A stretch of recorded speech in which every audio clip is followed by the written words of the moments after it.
दोस्तों आप जैसे पता है आपको, हम मैकेनिकल प्रॉपर्टीज ऑफ सॉलिड्स के बारे में डिस्कशन कर रहे हैं और मैकेनिकल प्रॉपर्टीज ऑफ सॉलिड्स का हम आज का ये जो लेक्चर स्टार्ट करने वाले हैं वो हमारा लेक्चर नंबर 2 है।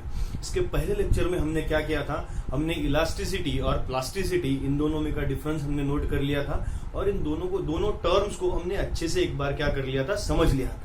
होपफुली आपने वो लेक्चर देखा होगा, अगर नहीं देखा है तो इस डिस्क्रिप्शन में, इस वीडियो के डिस्क्रिप्शन में मैंने क्या कर दी है, उसकी लिंक यहाँ पे डाल दी है। वो इस वीडियो के बाद में वो लेक्चर भी एक बार देख लीजिए और हमारा जो पूरा चैप्टर है वो बहुत इजीली आपको क्या हो जाएगा, कंफर्म हो जाएगा। मैं पूरे डिटेलिंग स्ट्रक्चर में आपको स्ट्रेस और स्ट्रेन आपको समझाने वाला हूँ। तो वीडियो को अंत तक देखिए बेटा, लास्ट तक देखते रहिए और अपनी नोट्स हमारे वीडियो के साथ में ही बनाते रहिए। आपको दूसरे कोई नोट्स की जरूरत नहीं पड़ेगी, ये मैं गारंटी के साथ बोल रहा हूँ। यही नोट्स रहेगी आपकी, तो हंसते रहिए और वीडियो पूरा देखते रहिए। हम क्या करेंगे, स्ट्रेस और स्ट्रेन में स्ट्रेस आज क्या करने वाले हैं, पूरा एक्सप्लेन करने वाले हैं। जैसे आपको पता है, चैनल को बेटा लाइक कीजिए, शेयर कीजिए, सब्सक्राइब कीजिए और सब तरफ भेज दीजिए ताकि 11th के ज्यादा से ज्यादा बच्चों तक हम इजीली पहुंच सके और अच्छा एजुकेशन उन तक बहुत कम मात्रा के पैसों में क्या हो जाए, उन्हें पहुंचाया जा सके। क्योंकि बहुत सब तरफ बहुत ही ज्यादा इस सेक्टर में लूट मची है, उसे हम क्या करना चाहते हैं, खत्म करना चाहते हैं। तो सबसे पहली बात बेटा, हम हमारे टॉपिक पे आते हैं। हमारा टॉपिक है मैकेनिकल प्रॉपर्टीज ऑफ सॉलिड्स और उसमें हमने इलास्टिसिटी के बारे में क्या कर लिया था, डिस्कशन कर लिया था। एक मिनट में देख लेता हूं कि अच्छे क्लियरली आपको दिख रहा होगा।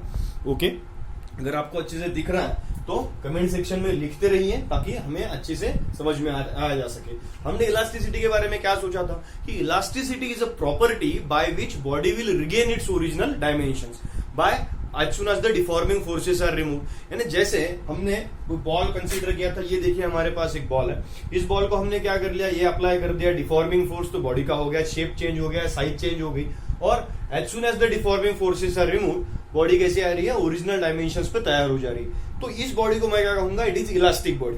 अब इलास्टिक बॉडी है, इलास्टिसिटी इसमें प्रॉपर्टी है, तो इलास्टिसिटी स्टडी कैसे होगा।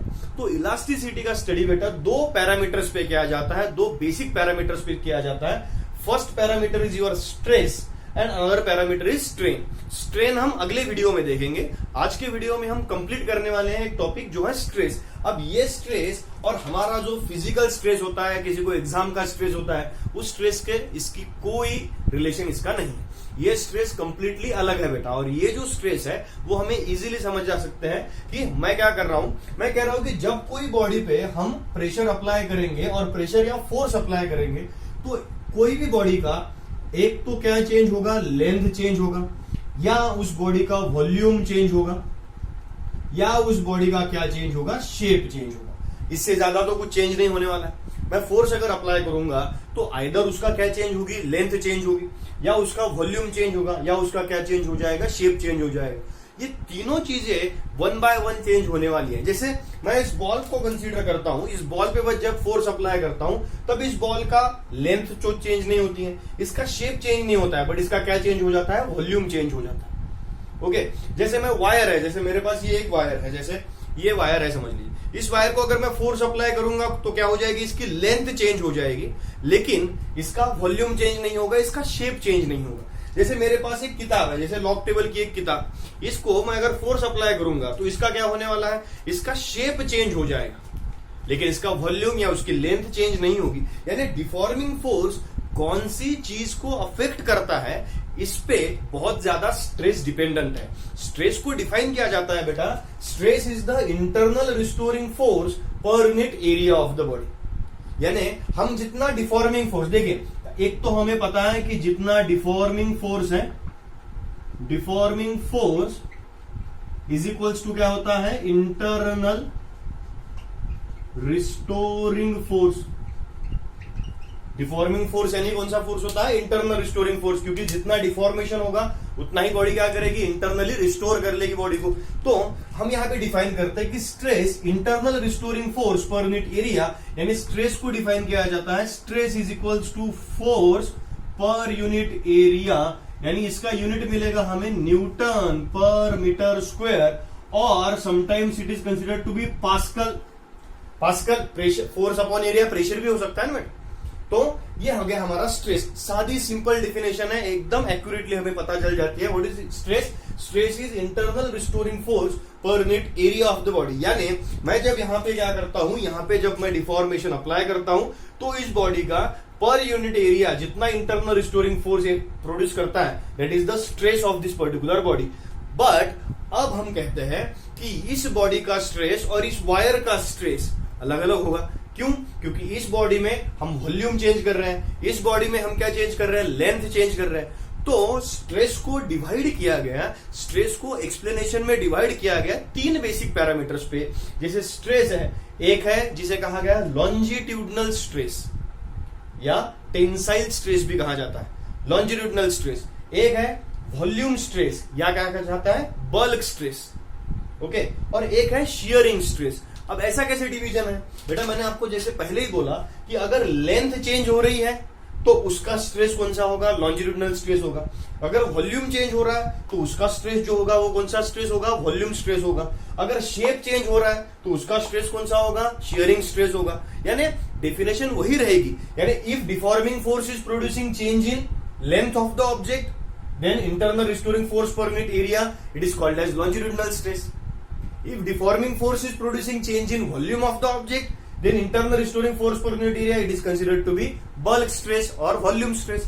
If deforming force is producing change in shape of the object, then internal restoring force per unit area, it is considered to be shearing stress. यानी हर एक stress का उसके शेप से क्या है, बहुत ज्यादा बहुत गहरा कनेक्शन है।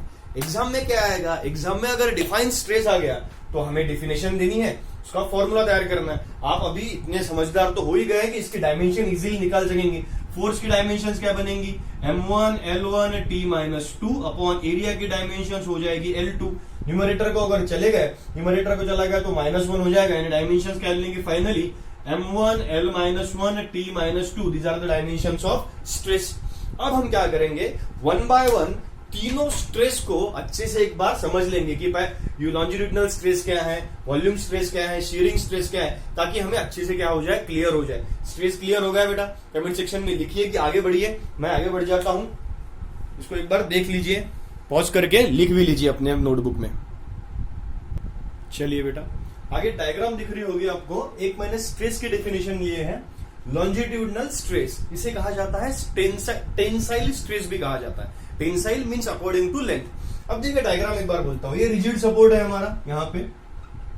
ओके, ये हो गया बेटा रिजिड सपोर्ट। इस रिजिड सपोर्ट को एक लेंथ वायर मैंने बांध दिया था और इस वायर की एल क्या है, ओरिजिनल लेंथ होगी।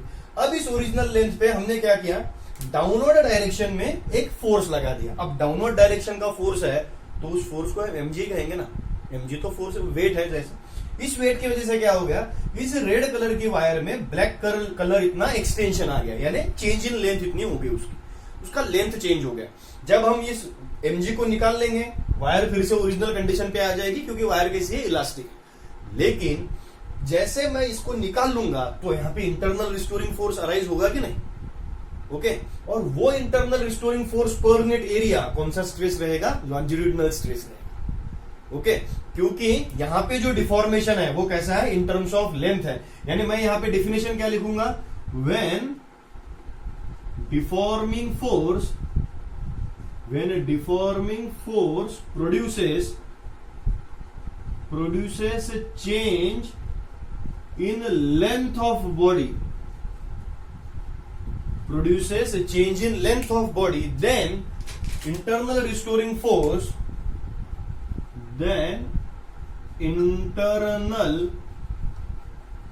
restoring force per unit area is longitudinal stress.